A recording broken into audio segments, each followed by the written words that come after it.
How's it going, UCLA Bruins fans? Welcome into another episode of the UCLA Bruins Insider Podcast from the Fans First Sports Network on Sports Illustrated.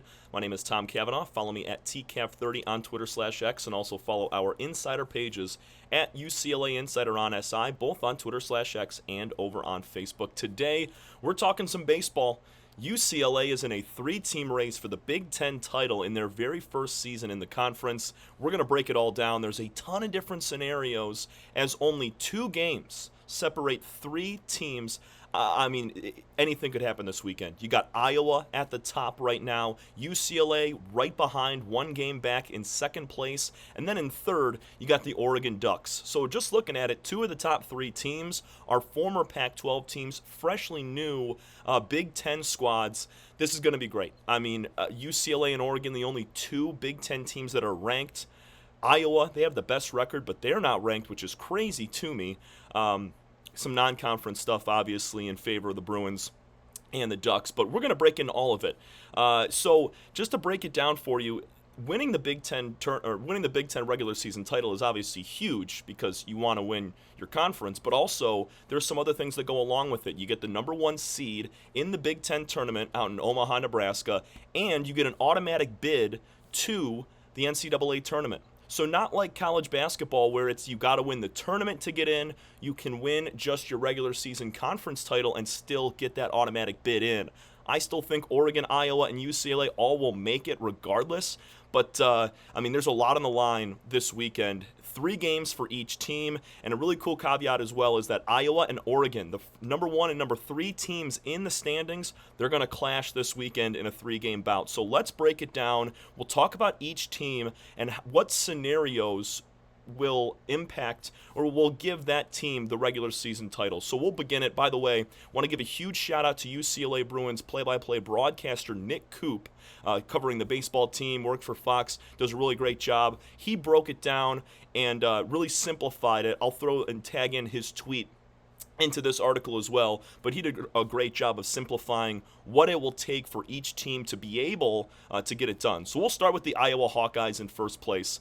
They are 32-17-1 this season. That one tie was against Oregon State in a travel curfew rule. Teams have to leave to get back to their home campus at a certain time. If the game goes farther than that and the game is tied, they call it a tie ball game. But the more important record is 21-6 in conference. That leads the league by just one game. Now for the Hawkeyes, they control their own destiny, and out of all three of the teams, they do the most. I think UCLA, they would need some stuff to happen for them to be able to get it, and for Oregon, they need a lot to happen to be able to get it done. So we'll start with the Hawkeyes first. And for Iowa, man, if they sweep, here's scenario 1 for it. I'll break it down by scenario. So for Iowa, there's 2 scenarios. Number 1, if the Hawkeyes sweep the Ducks, which is fairly unlikely considering the Ducks are number 5 in the country, and Iowa this year is 2-8-1 against former Pac-12 teams. They lost 3 to Washington State. They lost 2 of 3 to the Washington Huskies. They lost 2 out of 3 to Oregon State. I don't love the Hawkeyes' chances to play well, even though they will be at home in Iowa City facing Oregon. I just think that's going to be Oregon's series. So if Iowa were to sweep the Ducks, Iowa would clinch, and the number 1 seed. But also, here's the second scenario. If Iowa will earn the conference title if they win at least 1 game against Oregon and UCLA loses 2 of their 3 games against Northwestern. So these are the 2 series for this weekend. It's Oregon-Iowa. That's a huge one. And then UCLA got to handle business against a Northwestern team that is kind of towards the bottom of the standings. Northwestern's competing to be the 12th team into the Big Ten tournament because only 12 teams get in. They're 27-23 overall, 12-15 in conference, much lower in the standings than the Bruins are. But, they're going to look to play spoiler against UCLA. So Iowa, they're hoping to at least win 1 against Oregon and then hoping that Northwestern can hold up their end of the bargain and win a couple against the Bruins. We'll move on to the UCLA Bruins now, ranked 14th in the country.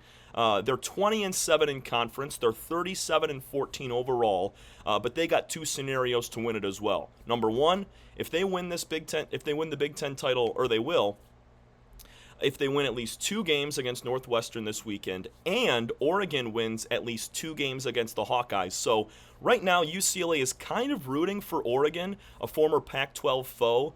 They need Oregon to win 2 games, and then UCLA handles business at home against the Wildcats. That would clinch it, because at the end of the day, all said and done by Sunday night, UCLA would have a 1-game lead over Iowa.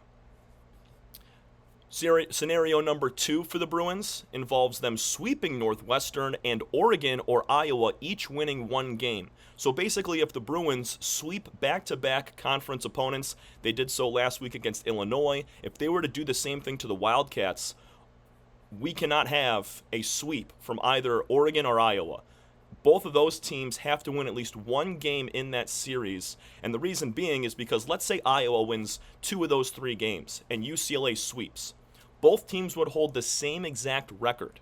At I think it's 23-7 in conference would be both teams' records. UCLA holds the tiebreaker over Iowa, so that would trump the Hawkeyes, and UCLA would be Big Ten champions. So to break it down simply one more time, UCLA either needs to win 2 games against Northwestern, and for Oregon to win a pair, or UCLA sweeps the Wildcats, and Oregon or Iowa win, or Oregon and Iowa, they both win at least 1 game this weekend against each other. Now we move down to the Ducks. They're ranked 5th in the country, the highest ranked, but the worst conference record at 19-8. 38-13 overall. That's the best overall record between the 3 teams. They have only one scenario, and it sounds like this.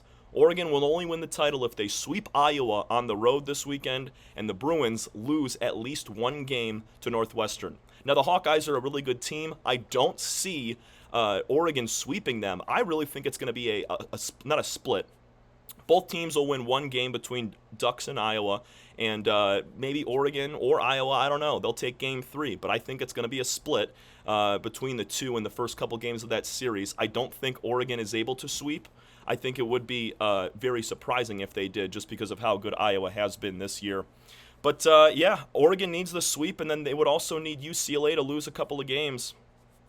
And also, Oregon holds the tiebreaker over the Bruins, which, that could play a factor if both teams end at about a 22-8 record overall. That would mean that UCLA would lose 2 out of 3 to the Wildcats. So I know that's a lot of information to throw at you guys. There are a ton of different scenarios that could come up and happen this weekend. Just keep your eye on the ball here. Thursday, Friday, and Saturday is when we kick off for the weekend. For Iowa, they play, I think it's the same exact days. Let's see here. Let's take a look here. Yep, Thursday at 6 p.m. Central, so that's 7 p.m. Eastern, and 4:02 Pacific time. They'll play Thursday, Friday, and Saturday against the Hawkeyes, against the Ducks, and then UCLA will play Northwestern on those same exact dates. It's going to be a lot of fun. Can't wait, and we'll see who punches their ticket to the NCAA tournament and who takes home their very first Big Ten title in a long time. UCLA, them and Oregon would be winning their very first Big Ten title. Oregon, they'd be going back to the NCAA tournament for the 5th time in a row. And for UCLA, they're trying to get back to the College World Series for the first time since 2013. And for Iowa, a team that's not traditionally at the top of the standings, or they're not even nationally ranked, even though they're the best team in the conference right now, they haven't won a conference title since 1990. So all 3 teams with a lot to play for. Cannot wait for it this weekend. That's going to do it for us here on the UCLA Bruins Insider Podcast from the Fans First Sports Network. My name is Tom Cavanaugh. Follow me at TCAV30 on Twitter/X, and also follow our insider pages at UCLA Insider on SI, both on Twitter/X and on Facebook. Thanks so much, everybody. Have a great rest of your day.